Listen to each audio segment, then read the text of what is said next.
the plan all along for all these neocons inside our government was start a war with Iran.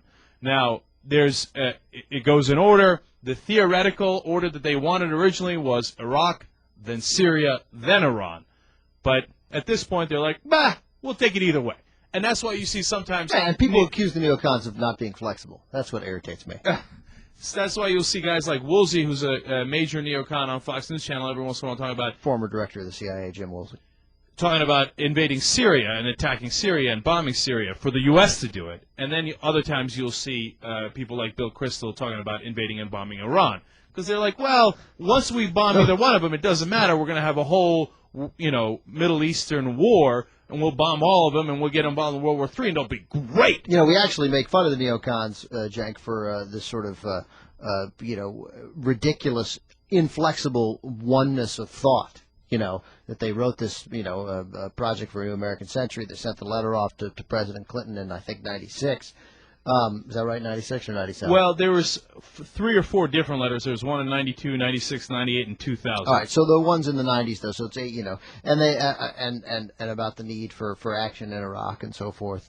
And we accuse them of, despite the fact that the circumstances on the ground and what has happened in Iraq over the past 3 years would clearly dictate to normal people that this was a terrible, terrible plan. But they never change. But it turns out they do debate stuff, but that's the extent of their debates. Which country should we bomb first to start World War III? Right. And that is like, the debate. And by the way, Jim, I am sick of your Syrian nonsense. We cannot attack Syria until after we've attacked Iran. Then we attack Syria. And he's like, Bill, I am tired of your nonsense. You're full of crap, Bill. I'm not going to take it anymore. It's Syria, then Iran, or I'm leaving.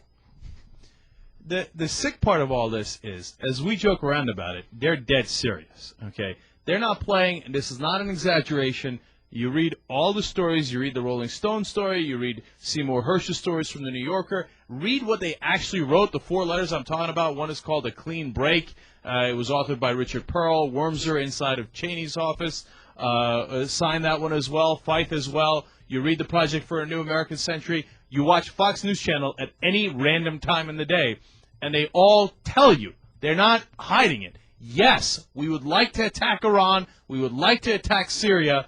Will that lead to a broader Middle Eastern war?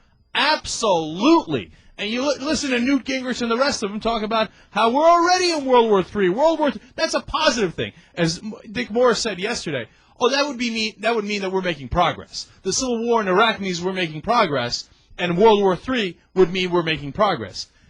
Look, when they start this war, they're not going to be able to finish it. They're going to ask you to finish it. They're going to draft your kids.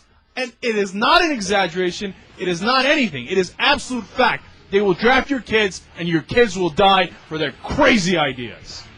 Young Turks.